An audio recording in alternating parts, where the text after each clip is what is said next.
Hello to all my subscribers and friends. Well, I'm back again with my Heaven and Earth design. This is Sad Fairy by Alina Lazareva, and I've had a whole couple of weeks to make some lovely progress here. So I started on the top left and I've been working page by page. So I've actually managed to finish 2 pages now. So I think about this little tiny bit here is starting page 3. So working up along the top, and you can see I've got the full picture just here, and I'm working along the top, going across the page like this. So I won't actually be getting to the fairy until I get to this part of the design, but you know, I guess I'll just have to be patient with that one. So I'm kind of starting around this area now, and somehow I like having this sort of up here, because it gives me a bit more incentive sometimes when I feel like, you know, I'm stuck on one particular area, and I think having the picture up there is nice, just nice to remind me, you know, of how lovely that picture actually is. So this is 25 count and it's even weave. It was pre-gridded, but I washed the grid off because it didn't work for me. There were 20 by 20 squares and I was used to working in 10 by 10. So I thought I would actually just go ahead and do it without the grid. And I've been working fine because I've actually been going down in columns. So I'm actually counting 10 by 10 all the way down. That's not been too difficult. The only thing you do need to be careful about when you're working in columns, and I don't know if you work in full crosses or in tent, I'm doing tent, which is just half a cross stitch. If you have a straight line down here, you can sometimes see those lines. And I think that's also down to the tension, how much you're sort of pulling your fabric one way the whole time could be creating a tiny ridge. But you know, some people I think have a lot worse tension problems than others. I don't think it's that noticeable on mine. So, well, one way around it is to feather a little bit. So make a few extra stitches every so often out of your 10 by 10, and it helps to not get that great big line coming down. But I'm not too worried about that because I don't seem to be having a problem with it anyway. So I'm going to get started on doing a little stitching today, now that I've had a chance to sit down and I've done all my housework and everything's in ship shape. So I'm really in the mood for just relaxing a little bit at the moment. So you can see all my park threads down here. I'm just going to push these out of the way. And this is where my needle minders, and I do pay attention to stuff like this. When I buy a needle minder, I pay attention to the size and shape, because you can see that it's nicely holding back these park threads. If I had a little tiny one, it probably wouldn't have worked, but I don't actually have that many needle minders. I wouldn't mind a few more. So I've got as far as here, and now I'm going to work a little bit up here today for everybody to see. So let's get started. I've got 2 needles here in case I drop one, which can often happen, and I'm working along this section here.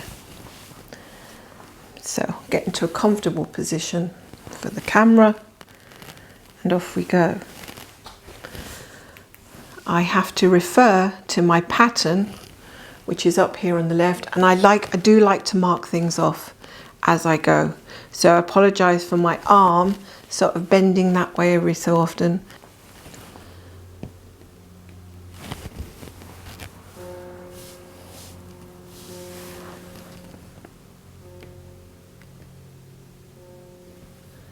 So how has everybody's stitching week gone? I've managed to do quite a lot this week, to be honest.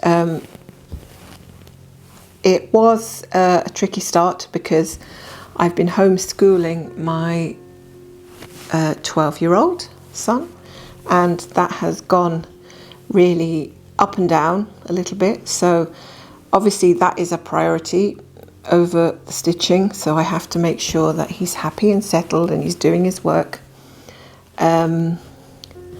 So it took a little while to get that achieved, but once we got there and he was actually doing the work rather than disappearing all the time, I was able to sit down for a bit and relax with my stitching. But you know, some days it gets to a point where I'm too sort of stressed out with what's happened during the day, and if that happens, I'm just not in the mood for stitching, or I just find that I can't, my brain's just not going to work. So I have to not force myself, and which is something I do stress. If you force yourself to do it, it's no longer as interesting, it's no longer a pleasure activity, it becomes something that you have to do, or you feel that you have to do. And then we find that it's not as nice, it's not as entertaining as something that you feel that you just want to relax with. So I thread my needle quickly. That's what people have been saying to me.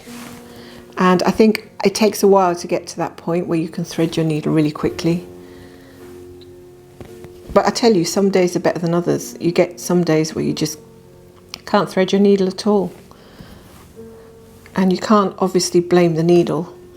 It's going to be something that you're doing wrong, for sure.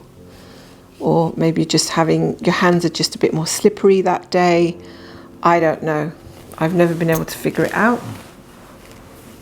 I'm actually cutting these threads at the back now,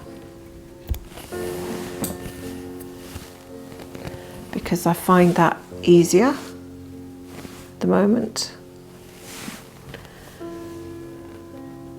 So I was asked the question about my needles, and I don't know what size needle I use.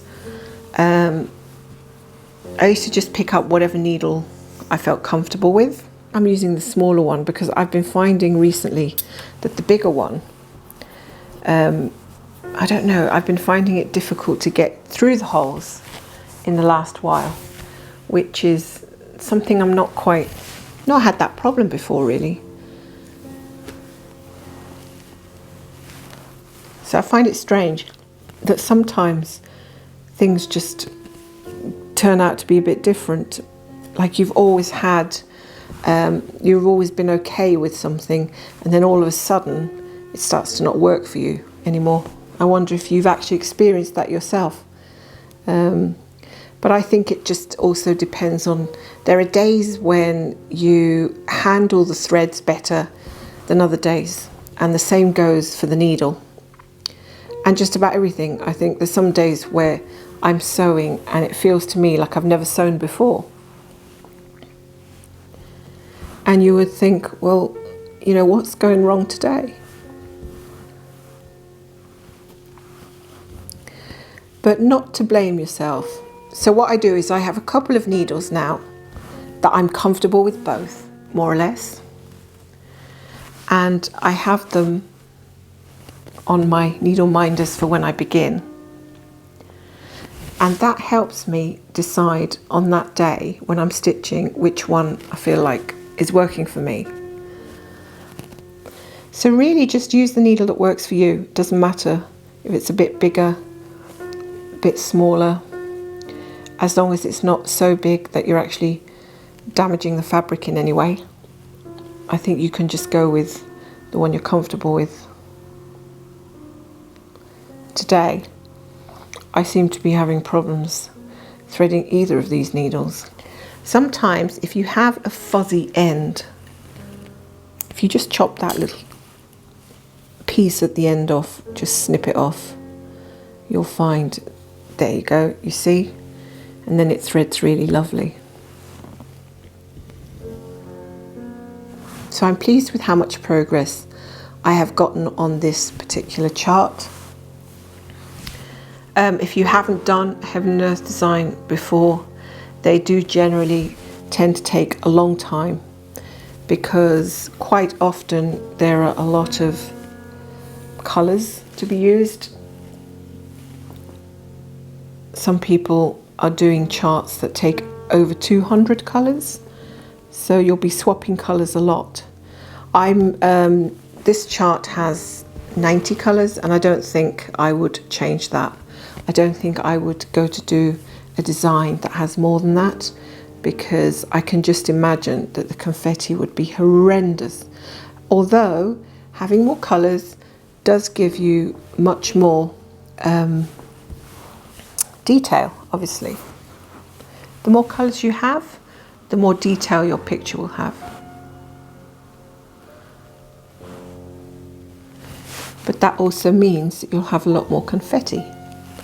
Now the supersized max colours, I think, are the ones that I really admire people who go for those, because they have so many colours in them. And I think it's difficult enough with the colours that are here. The ones that I'm using, which isn't actually all that many. But it does seem like a lot, all the same. So I do take quite a few breaks. I do the stitching and then I take a few breaks and then I come back. So I'm kind of the hop on, hop off. But there is the occasion where I really get into the flow, and then I just want to continue and continue. And then it gets really frustrating when I have to stop and get up and do something else. Mega frustrating.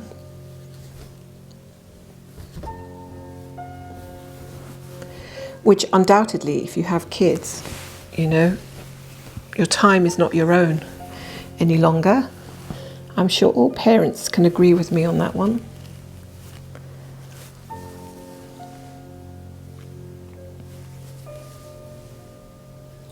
So it's best to really choose your moments for stitching, because if you're already stressed and you try to stitch when your kids are driving you mad, then you're just going to get even more stressed.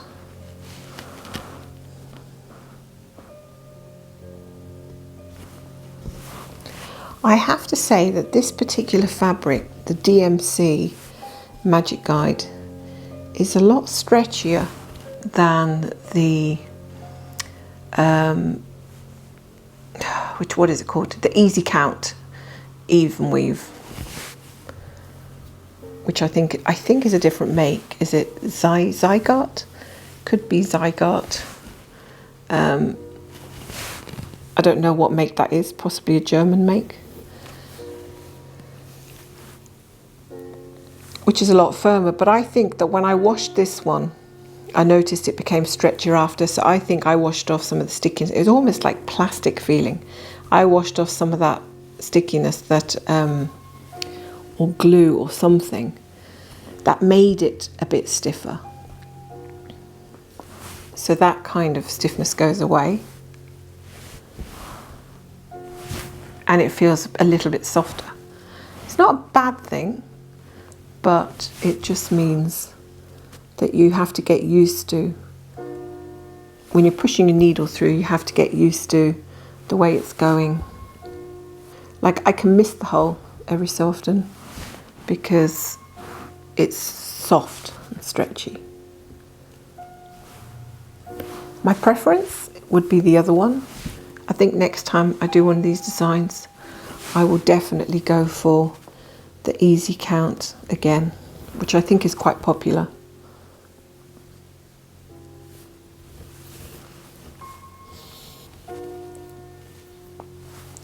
I really am dying to get to the fairy part of this, so it's kind of spurring me on just a bit.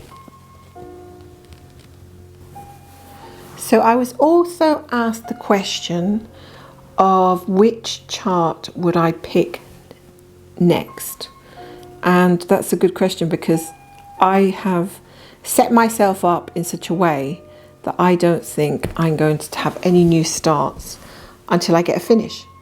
So it's probably not going to be one of the Heaven and Earth because they take so long, but I think the other one I'm doing, which is Aurora Cabin, may be in line for a finish this year.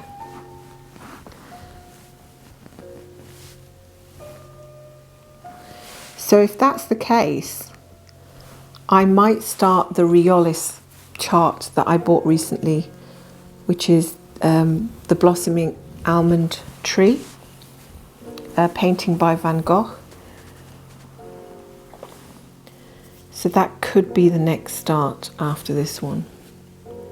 Well, after I get one finished anyway.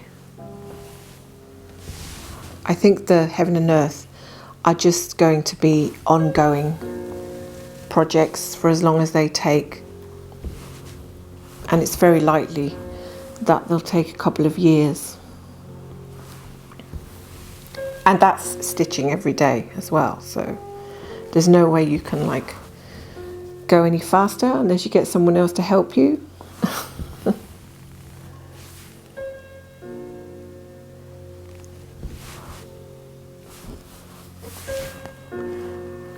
But I think the whole point is to do it to relax, so you don't really want to worry about, you know, it's not a race, you don't want to worry about getting to the finish line. The issue is that it's nice to start something new. New starts are always really more interesting, more appealing. But I think that now that I've gotten to the 10% mark on here, that it's got more interesting. When you're doing like this kind of area, it starts to get a bit boring. So we're not heavy on confetti on this part, which is great.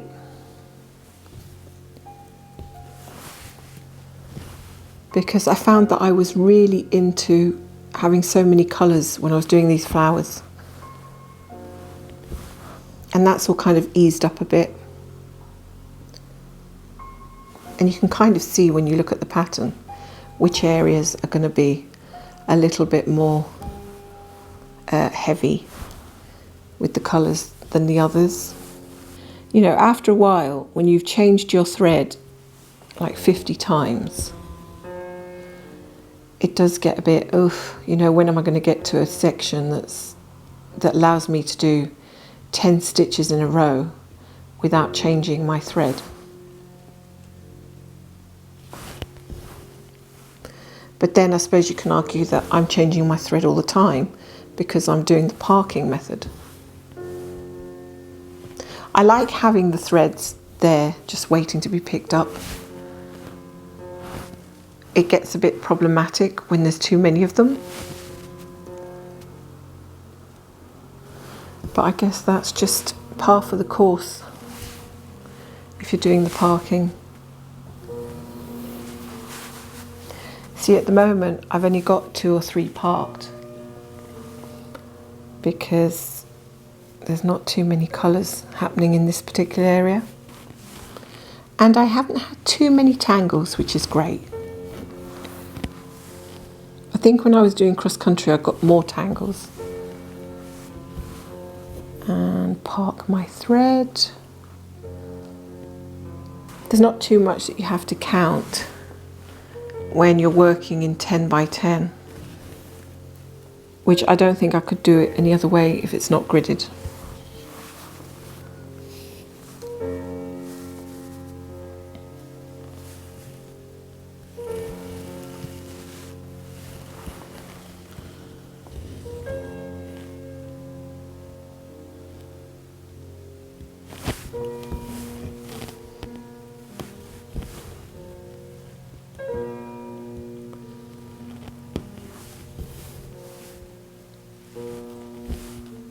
Whoops, my needle's come out. The other reason I have long threads is so that if the needle comes out, I can bring the thread over and thread it again.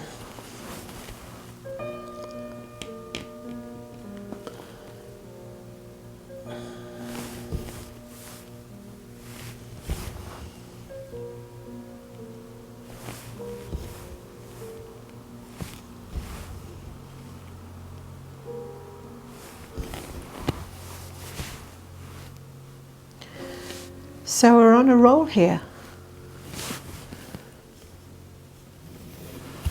which is great. Sometimes it takes a while to get into it.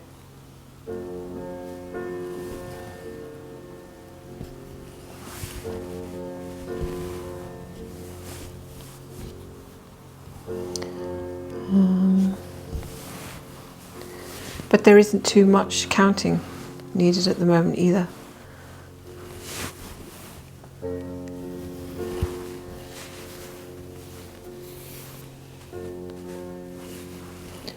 So I think my next goal is going to be the 20% mark, which I assume will be double, more or less, what I've done already.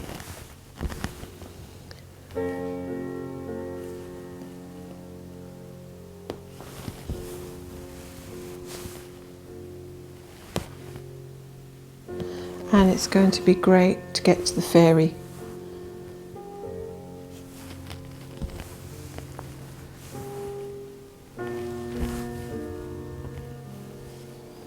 One, two, three.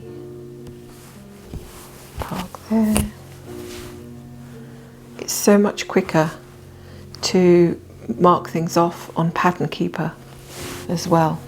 Like, imagine the time it would take me now to stop and cross everything on with a pencil as opposed to just tapping my screen.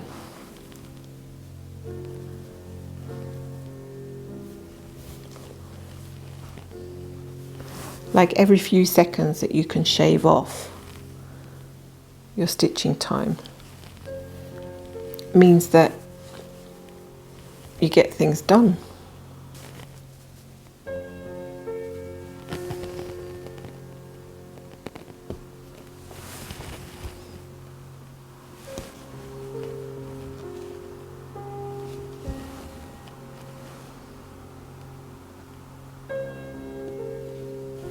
The other thing I was going to say about confetti is that if you used a lot of colours in a square, it does get quite thick at the back and it can be difficult to get the needle through. That's one of the other issues. Okay, this one. So that's the problem with having too many colours. Is even if you park the colours further down, you'll get all these threads at the back going down the back to the next stitch, and that as well can create quite a bit of fuzziness at the back. Like, I'm sure mine looks like a furry animal, but oh well, I tried my best. It's actually neater when you're doing this and covering each stitch behind. But the problem is that there's just so many of them. There's so many different threads and different colours. 1, 2, 3.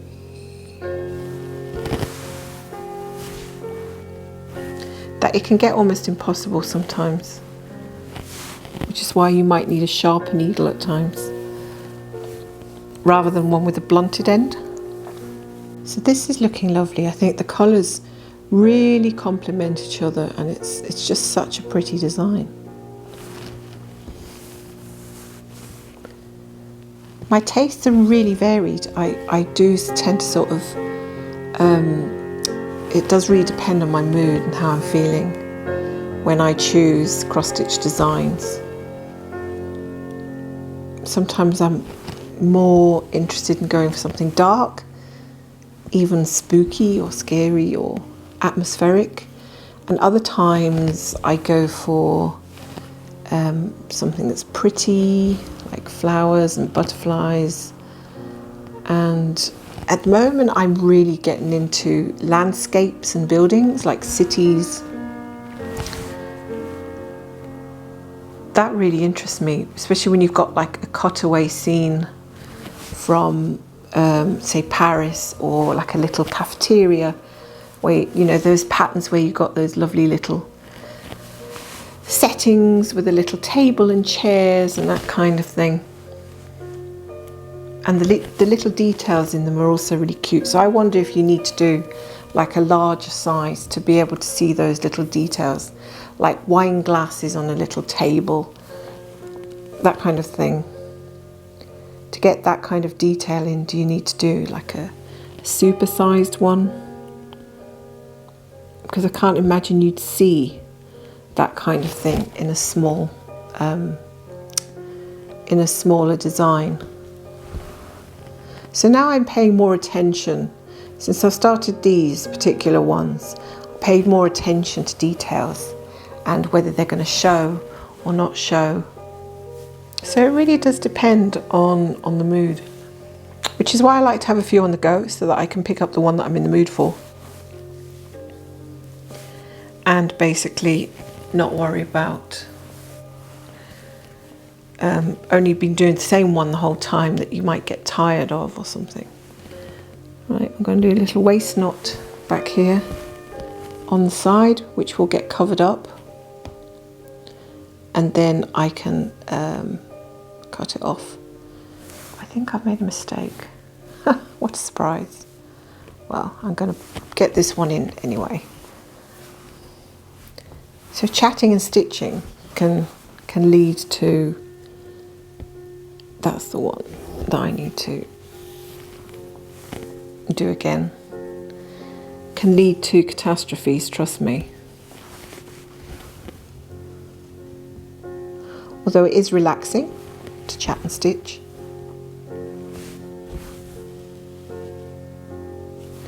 Fortunately, I'm paying lots of attention. And this area is fairly simple.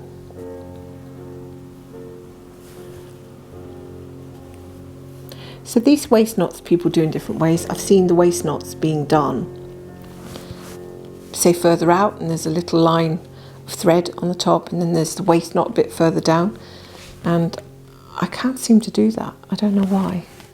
We're not doing too badly now.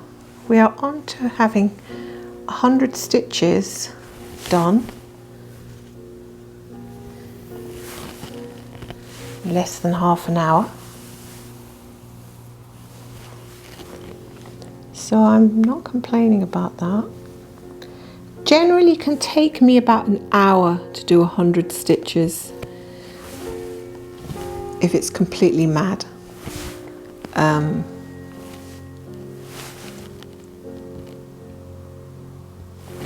And also, like I said, if I'm having one of those funny days where I'm not able to thread the needles, or just basically everything's going pear-shaped, then that's going to take longer. Then there's other days where I'll just whiz through it without a problem. Those are the good days. Then you get the something in between where you're just kind of plodding along okay. Like if I'm half an hour into this and it's all turning out wrong, then I probably just either pick up a different type of stitching or just go and do something else. Read a book, play the piano, you know, because, you know, sometimes it's just not happening.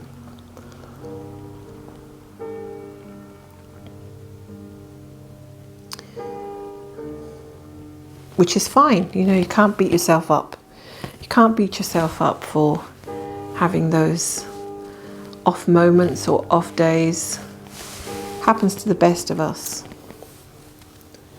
Now I'm looking at this. So I'm going to do a loop start on this one because it's always better to do a loop start than doing a waist knot, obviously. But there are times when you've got little pieces of thread that are too small for doing a loop start, and you just want to use them instead of having tons of little pieces of thread everywhere, and that's when I'll do the waist knot. So it really depends on the stitch and how many stitches I have to do. So I have to do one here now. There's my loop.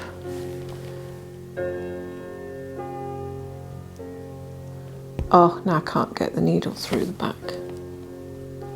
Ah, there we are. Now come up the other way, pass it through the loop. It's a bit like a gymnastics spin, and back down again. And there we are. Absolutely no hanging threads, no waist knots, and it's in. And that was it. All that magic for one stitch. And then I'm going to park it again somewhere down here. 1, 2, 3 for later.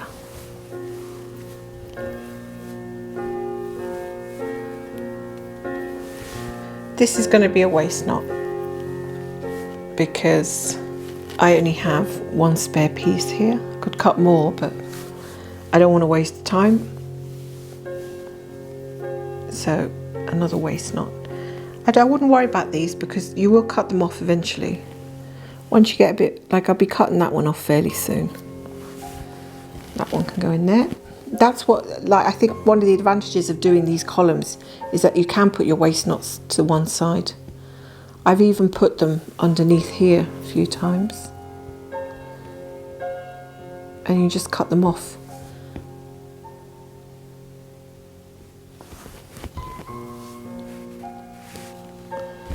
Once you've come down a little bit and done a few rows, then you can just cut them off, literally.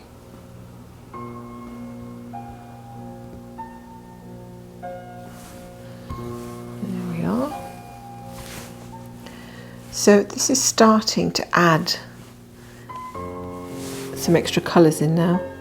So I think we're getting to a section, yeah, probably getting to where the trees, the branches are going to appear very soon. Once those branches appear, they're going to start adding more colours to this chart. And I'm going to do one more row, and that will be my 100 stitches done. And that's 100 stitches that I will never have to do again. On this chart anyway. Probably have to do them on other charts. This is actually a really relaxing area. I shouldn't say that really, because every time I say that something goes wrong.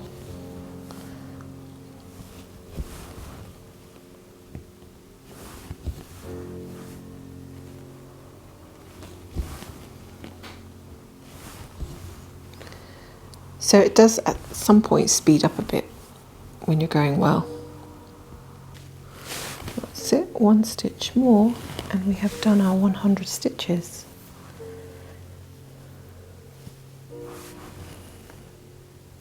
Which is just fantastic. I can park that one here. That's it. That's my little